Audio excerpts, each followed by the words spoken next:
Good ஈவினிங்ப்பா. Some basic concepts of chemistry. நம்ம வந்து ஜேஇ மெயின்ஸ் 2025 ஆல் இந்தியா ரேங்க்குக்கு ட்ரை பண்ண போகிறோம். ஸோ பேசிக் ஃபார்முலாஸை நம்ம பார்த்துடலாம். ஃபர்ஸ்ட் 4 லாஸ் கொடுத்துருப்பாங்கல்லடா, அந்த லாவை பார்த்துடலாம்.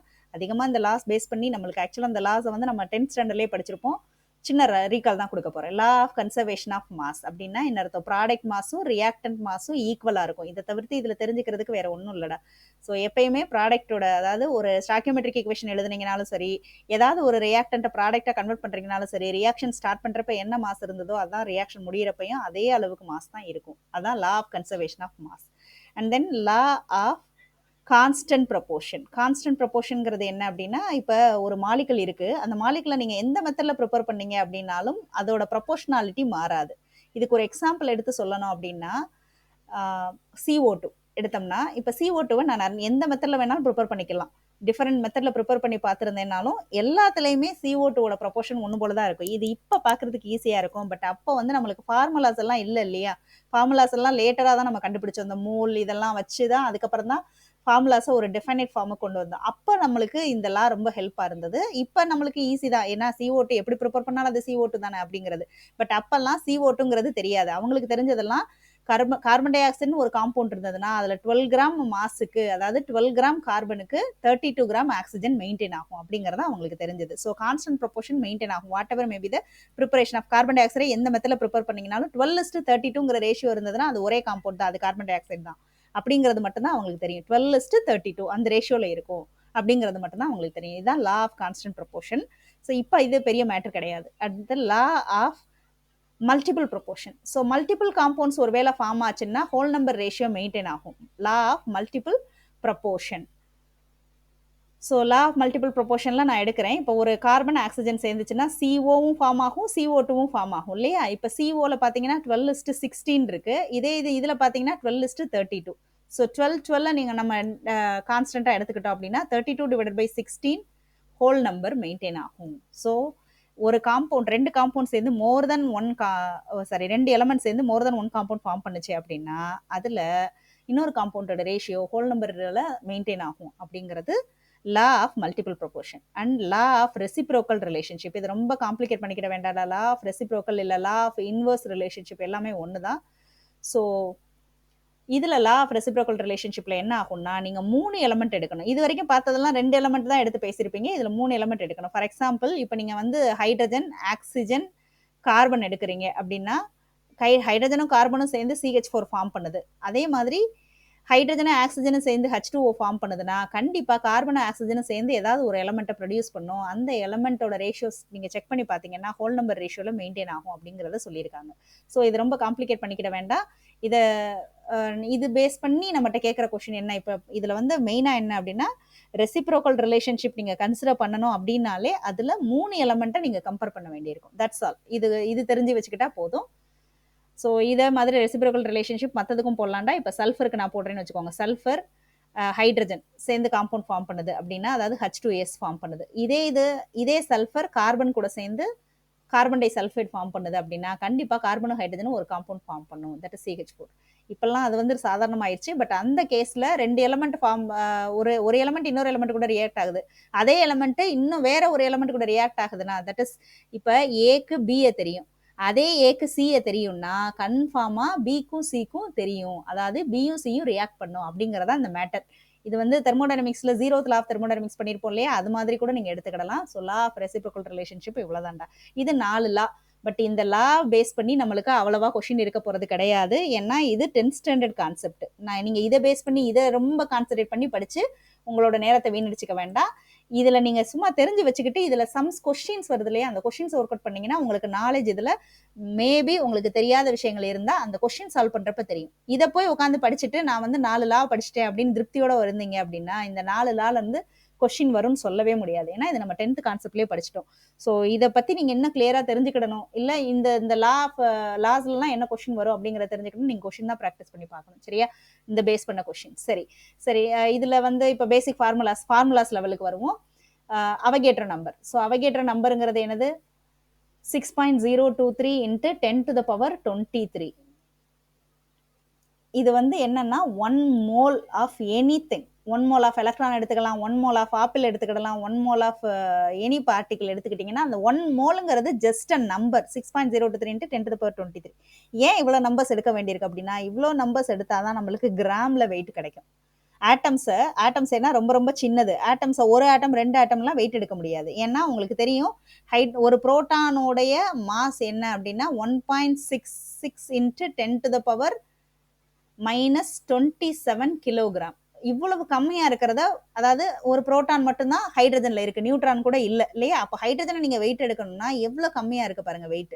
ஸோ இப்படி நம்ம வெயிட் எடுத்து எதையுமே சால்வ் பண்ண முடியாதுங்கிறதுக்காக தான் ஒரு கிளப் ஆஃப் ஆட்டம்ஸ் எடுக்கிறோம். ஸோ கிளப் ஆஃப் ஆட்டம்ஸை நம்ம வந்து எப்பயுமே வந்து ஏன் நான் வந்து 100 100 தட் இஸ் 1000 இந்த மாதிரி எடுக்கலாமே, ஏன் இவ்வளோ பெரிய நம்பர் இவர் எடுத்திருக்காரு அப்படின்னா, இவ்வளோ பெரிய நம்பர் எடுக்கும்போது தான் நம்ம கிராம்ல வெயிட் எடுக்கிற அளவுக்காவது நம்மளுக்கு கிடைக்குது. ஸோ அவகேட்ரோ நம்பருங்கிறது 6.023 × 10^23 வெறும் நம்பர் தான்ப்பா. இவ்வளோ நம்பர்ஸ் ஆஃப் ஹைட்ரஜன் சேர்ந்துச்சு அப்படின்னா தான், தட் இஸ் இவ்வளோ நம்பர்ஸ் ஆஃப் ஹைட்ரஜன் சேர்ந்து நம்மளுக்கு வெயிட் என்ன வரும் அப்படின்னா 1 கிராம். ஸோ நம்ம ஹைட்ரஜனோட அட்டாமிக் வெயிட்னு சொல்லுவோம் இல்லையா? அட்டாமிக் வெயிட்டை நம்ம எப்படி கொடுக்கணும் அப்படின்னா 1 gram will be equal to atomic weight of hydrogen will be equal to 1 gram per mole. சரி, என்னென்ன தெரிஞ்சு வச்சுக்கிடணும் அப்படின்னா, கார்பனோட வெயிட் கண்டிப்பா தெரிஞ்சிருக்கணும் 12 கிராம் இல்லையா? ஹைட்ரஜனோட வெயிட் 12. இதெல்லாம் கிராம் பர் மோல்ல சொல்றேன்ப்பா. எல்லாமே கிராம் கிராம் கிராம்னு சொல்றோம் இல்லையா? அதெல்லாம் கிராம் பர் மோல்ல. அட்டாமிக் வெயிட் சொல்றோம் இல்லையா? நம்ம ஒரு மோலோட வெயிட் தான் எடுப்போம். ஏன்னா ஸ்டாக்கியோமெட்ரி ரியாக்ஷன் எழுதும்போது left hand side right hand side ரெண்டுலையுமே நம்ம மோல்ல தான் எழுத போறோம், மாலிகுல்ல எழுதல. ஃபார் எக்ஸாம்பிள் இப்போ நான் வந்து ஆசிட் பேஸ் ரியாக்ஷன் எழுதுறேன்னு வச்சுக்கோங்க. NaOH HCl ரெண்டும் ரியாக்ட் பண்ணுது, NaCl அண்ட் H2O ஃபார்ம் பண்ணுது அப்படின்னா இதோட அர்த்தம் ஒரு NaOH மாலிகுல்னு அர்த்தம் கிடையாது, 1 mole of NaOH. That is why we are calling this as a mole coefficient அப்படின்னு சொல்லுவோம். ஸோ ஒரு மோல் நீங்க எடுக்கணும். Left hand side right hand சைடில் இருக்கிறது எல்லாமே மோல்ஸ் தானே தவிர்த்து ஒரு மாலிகுல் கிடையாது. அப்போ நீங்க அட்டாமிக் வெயிட் அப்படின்னு கால்குலேட் பண்ணுவீங்க இல்லையா? அது எல்லாமே கிராம் பெர் மோல் அப்படிங்கிற யூனிட்ல தான் இருக்க போகுது. ஹைட்ரஜனோட யூனிட் வந்து ஹைட்ரஜனோட அட்டாமிக் வெயிட் 1 கிராம், கார்பனோட அட்டாமிக் வெயிட் 12 கிராம், நைட்ரஜனோட atomic weight 14 gram, oxygen 16 gram, helium 4 gram, magnesium 12 gram, calcium 40 gram. இதெல்லாம் பேசிக்கா தெரிஞ்சுக்க வேண்டியது, அதனால தான் நான் இதை சொல்றேன். இதெல்லாம் தெரிஞ்சு நம்ம இந்த நோட்ஸை மட்டும் வச்சே சம் சால்வ் பண்ண போறோம். பட் அதுக்காக தான் நான் இதெல்லாம் சொல்றேன். நீங்க இந்த வீடியோவை பார்க்குறப்ப இதெல்லாம் எழுதி வச்சுக்கோங்க. கால்சியம் 40 கிராம், குளோரின் வந்து 35.5, புரோமின் வந்து 80 கிராம், காப்பர் வந்து 63.5 gram, and then iron 56 gram. I think 56 நினைக்கிறேன்டா, ஒரு தடவை செக் பண்ணிக்கோங்க.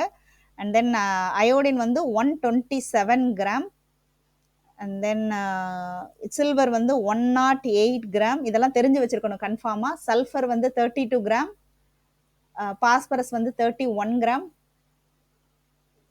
பொட்டாசியம் வந்து 39 கிராம், சோடியம் வந்து 23 கிராம். இதெல்லாம் தெரிஞ்சிருக்கணும் கிராம் பர் மோல். எல்லாத்துலயும் கிராம் கிராம் சொல்லிட்டு இருக்கே இல்லையா? Gram per mole. இந்த அட்டாமிக் வெயிட்லாம் தெரிஞ்சிருக்கணும். அப்பதான் நம்ம வந்து பெர்சன்டேஜ் கண்டுபிடிக்கிறதுக்கெல்லாம் யூஸ் பண்ண முடியும். ஸோ ஸ்டாக்கியோமெட்ரிக் ஈக்குவேஷன் வச்சு தான் பெர்சன்டேஜ் கண்டுபிடிக்க முடியும்னா அந்த பெர்சன்டேஜ் கண்டுபிடிக்கிறதுலாம் எப்படிங்கிறத செப்பரேட் வீடியோவில் நான் உங்களுக்கு சொல்லி தருவேன். ஸோ இப்போ நான் வந்து ஒரு ரியாக்ஷனுக்கு வெயிட் ரேஷியோ கண்டுபிடிக்கிறேன். ஃபார் எக்ஸாம்பிள் இப்போ பாருங்க, NH3 வந்து டீகம்போஸ் ஆகி N2 அண்ட் H2 மாறுது. இதுக்கு நான் பேலன்ஸ் பண்ணுறேன் அப்படின்னா 2NH3 will be equal to N2 and 3H2. So இதுக்கு நான் மோல் ரேஷியோ எழுதுறேன்னா 2:1:3. இதுக்கு நான் வெயிட் ரேஷியோ எழுதுறேன்னா 2 மோல் ஆஃப் அம்மோனியா எவ்வளோ வரும்? 1 மோல் ஆஃப் அம்மோனியா நீங்கள் கண்டுபிடிக்கணும்னா 1 × NH3 எவ்வளோ? 2 × 1 மோல் ஆஃப் ஒரு நைட்ரஜனோட வெயிட் 14 கிராம் இல்லையா? ஹைட்ரஜன் 3 ஹைட்ரஜன் இருக்கிறதுனால மொத்தமாக சேர்த்து 17 gram. So 34 gram weight ratio. நீங்கள் 34 கிராம் எடுத்திருந்தீங்க அப்படின்னா உங்களுக்கு 14 gram nitrogen as well as 28 gram nitrogen and then 6 gram of hydrogen கிடைக்கும். ஸோ இதோட வெயிட் ரேஷியோ பாருங்க, 34:28:6. இதே நான் ரிவர்ஸில் எழுதுறேன், ஏன்னா லிமிட்டிங் ரியேஜன் கான்செப்டை உங்களுக்கு எக்ஸ்பிளைன் பண்ணுறதுக்காக. நான் வெயிட் ரேஷியோ மோல் ரேஷியோ ரெண்டுமே காமிச்சிருக்கேன்டா. இங்கே வெயிட் ரேஷியோ. இப்போ மோல் ரேஷியோ இப்போ நான் வந்து இதை ரிவர்ஸில் எழுதுறேன். That is N2 + 3H2 gives 2NH3. ஆக்சுவலாக நான் இதை 1 மோல் எடுத்தால் இது 3 மோல் எடுக்கணும். அப்படி இருந்தால் தான் இந்த ரியாக்ஷன் கரெக்டாக நடக்கும். இல்லை, நான் 1 மோலுக்கு 3 மோல் எடுக்காமல் இது நான் 2 மோல் எடுத்திருக்கேன், ஆனால் இங்கே 4 மோல் எடுத்திருக்கேன். ஆக்சுவலாக 1 மோல் எடுக்கிறதுக்கு 3 எடுக்கணும். அப்போ 2 மோல் எடுக்கிறதுக்கு நான் என்ன பண்ணணும்னா 6 எடுத்திருந்திருக்கணும், ஆனால் நான் 4 தான் எடுத்திருக்கேன். ஸோ நான் எடுக்க வேண்டிய அளவை விட கம்மியாக எடுத்திருக்கேன். அப்படிதான் பார்க்கணும் லிமிட்டிங் ரியேஜென்ட். ஸோ இந்த கேஸுக்கு limiting reagent will be hydrogen. So நான் ஆக்சுவலாக 1க்கு 3 எடுக்கணும், நான் 2க்கு 6 எடுத்திருக்கணும், ஆனால் 4 தான் எடுத்திருக்கேன், கம்மியாக எடுத்திருக்கேன். அதனால இதுக்கு பேர் லிமிட்டிங் ரியேஜென்ட். லிமிட்டிங் ரியேஜென்ட் கண்டுபிடிக்கிறத வச்சு என்ன பண்ணணுங்கிறத நான் சொல்கிறேன். இங்கே பாருங்கடா, நீங்கள் இந்த இடத்துல வெறும் மோல்ஸ் இது 2 இது 4 இருக்கிறதுல கம்மியாக இருக்கிறது இந்த 2 தான். அப்போனா நைட்ரஜன் தான் லிமிட்டிங் ரியேஜென்ட். அப்படி எடுக்கக்கூடாது. நம்ம எடுக்க வேண்டிய அமௌண்ட்டை விட கம்மியாக எடுத்துட்டோம் அப்படின்னா அதுக்கு பேர் தான் லிமிட்டிங் ரியேஜென்ட். ஸோ லிமிட்டிங் ரியேஜென்ட்டை வச்சு நம்ம ஃபைனல் கேல்குலேஷன் பண்ணிடலாம். இப்போ பாருங்க, 3 மோல்ஸ் எடுக்கிறீங்க அப்படின்னு வச்சுக்கோங்க. 3 மோல்ஸ் நீங்க எடுத்திருந்தீங்க ஹைட்ரஜன் கரெக்டா, லிமிட்டிங் ரியேஜென்ட் தான் எவ்வளவு ப்ராடக்ட் கிடைக்கும் அப்படிங்கறத தீர்மானிக்கும். 3 மோல்ஸ் எடுத்திருந்தீங்கன்னா 2 மோல்ஸ் ஆஃப் NH3 கிடைக்கும். அப்போ ஆனா நான் எடுத்திருக்க moles 4 moles of H2. 4 moles of H2 எடுத்திருக்கேன்னா எனக்கு எவ்வளவு கிடைக்கும்? 2 அப்படியே எடுத்துக்கோங்க. 4 டிவைடட் பை 3. இது சின்ன பிள்ளைல ஆப்பிள் சம் செய்வோம் இல்லையா, அது மாதிரி தான். ஸோ 8/3 மோல்ஸ் ஆஃப் NH3 மட்டும்தான் கிடைக்கும். நீங்க நினைக்கிற மாதிரி இது 2 மோல் அமோனியா எடுத்திருந்தீங்கன்னா 1 மோலுக்கு 2 மோல் கிடைக்குது, அப்ப 2 மோலுக்கு 4 மோல் கிடைக்கும் நீங்க நினைச்சீங்கன்னா அப்படி கிடைக்காது. ஏன்னா limiting reagent decides the product. ஏதாவது ஒன்ன வச்சு ப்ராடக்ட் கண்டுபிடிச்சிடலாம். ரெண்டையுமே தேவை, ரெண்டையுமே பிளஸ் பண்ணியோ மைனஸ் பண்ணியோ கண்டுபிடிக்க முடியாது. ஏதாவது இதை வச்சு ப்ராடக்ட் கண்டுபிடிச்சிடலாம், இல்லாட்டி இதை வச்சு ப்ராடக்ட் கண்டுபிடிச்சிடலாம். ஏதாவது ஒன்ன வச்சே ப்ராடக்ட் எவ்வளவு ஃபார்ம் ஆயிருக்குன்னு கண்டுபிடிச்சிடலாம். ஸோ லிமிட்டிங் ரியேஜென்ட் இருந்ததுன்னா எது லிமிட்டிங் ரியேஜென்ட்டோ அதை வச்சுதான் ப்ராடக்ட் கண்டுபிடிக்க முடியும். லிமிட்டிங் ரியேஜென்ட் இருக்க பட்சத்துல இல்ல, லிமிட்டிங் ரியேஜென்ட் இல்ல, நான் 2த்துக்கு கரெக்டா 6ன்னு எடுத்துக்கிட்டேன்ப்பா அப்படின்னு எடுத்திருந்தீங்கன்னா நீங்க ஹைட்ரஜனை வச்சும் அமோனியா எவ்வளவு ஃபார்ம் ஆகும் கண்டுபிடிச்சிடலாம், இல்ல நைட்ரஜனை வச்சும் அமோனியா எவ்வளவு ஃபார்ம் ஆகும் அப்படின்னு கண்டுபிடிச்சிடலாம். இது mole ratio. Suppose wait ratio எடுக்கிறேன் அப்படின்னா இது 34 கிராம் இல்லையா, 34 கிராமுக்கு நான் எவ்வளவு எடுக்கணும்? 6 கிராம் ஹைட்ரஜன் எடுக்கணும். Sorry, 28 gram. 28 கிராமுக்கு நான் எவ்வளவு எடுக்கணும் அப்படின்னா 6 கிராம் ஹைட்ரஜன் எடுக்கணும். ஸோ 28க்கு 6 எடுக்கணும். அப்போ 14 கிராமுக்கு எவ்வளவு எடுக்கணும்? 3 தான் எடுக்கணும். ஆனா நான் இங்க 4 எடுத்து வச்சிருக்கேன். 14 கிராமுக்கு 3 எடுக்க வேண்டிய இடத்துல 4 எடுத்து வச்சிருக்கேன். அப்படின்னா எது லிமிட்டிங் ரியேஜென்ட்? இப்ப நம்மளுக்கு லிமிட்டிங் ரியேஜென்ட் அம்மோனியா தான், சாரி நைட்ரஜன் தான். ஸோ நைட்ரஜனை வச்சுதான் இப்ப ப்ராடக்ட் கண்டுபிடிக்கணும். அப்ப என்ன பண்ணுவோம்? 28 கிராம் அம்மோனியா எடுத்திருந்தேன், 28 கிராம் நைட்ரஜன் எடுத்திருந்தேன்னா எனக்கு அம்மோனியா 34 கிராம் ஃபார்ம் ஆயிருக்கும். ஆனா நான் எடுத்தது 14 கிராம் தான். அப்ப எனக்கு எவ்வளவு ஃபார்ம் ஆயிருக்கும்? 14, that is 34 into 14 divided by 28. So இப்படி தான் நம்ம கால்குலேட் பண்ணணும். சரியா? இதெல்லாம் ஈஸியாக கால்குலேட் பண்ணிக்கலாம்டா. நான் எதுக்கு இந்த ஃபார்முலா சொல்லி காமிக்கிறேன்னா, சப்போஸ் பாயிண்ட் ஃப்ராக்ஷன் இந்த மாதிரி கேன்சல் ஆகாத ஏதாவது வந்திருந்ததுன்னா நீங்கள் எப்படி பண்ணணுங்கிறதுக்காக இதை சொல்லித்தரேன். ஆக்சுவலாக 17 தானே ஆன்சர். ஸோ நல்லா பார்த்துக்கோங்கடா. 28 கிராம் நான் எடுத்திருந்தா 6 கிராம் ஹைட்ரஜன் எடுத்திருந்திருக்கணும். ஆனால் நான் 14 கிராம் தான் எடுத்திருக்கேன். அதுக்கு 14 கிராம் எடுத்திருந்தேன்னா நான் அதுல 3 கிராம் எடுத்தா போதும். ஆனா நான் எக்ஸஸா எடுத்து வச்சிருக்கேன். எக்ஸஸா எடுத்திருக்கிறது லிமிட்டிங் ரியேஜென்ட் சொல்லக்கூடாது. இப்ப லிமிட்டிங் ரியேஜென்ட் எது அப்படின்னா நைட்ரஜன் தான். இது லிமிட்டிங் ரியேஜென்ட் கான்செப்ட். இந்த லிமிட்டிங் ரியேஜென்ட் கான்செப்டையும் பெர்சன்டேஜ் கான்செப்டையும் நான் தனி வீடியோல ஒரு சம் வழியா எக்ஸ்பிளைன் பண்ணுவேன், கவலைப்படாதீங்க. சரி, இதுக்கப்புறம் நான் சம் பேசிக் கான்செப்ட் ஆஃப் கெமிஸ்ட்ரியில என்ன ஃபார்முலாஸ் தெரிஞ்சு வச்சுக்கிடணும், இதெல்லாம் புரிஞ்சுக்க வேண்டிய விஷயங்கள், பேசிக்கா புரிஞ்சுக்கிடணும். இதுக்கு போய் ஃபார்முலாவை நிறைய போட்டுக்கிட்டு உங்க டைமை வேஸ்ட் பண்ணிட்டு இருக்காதீங்கடா.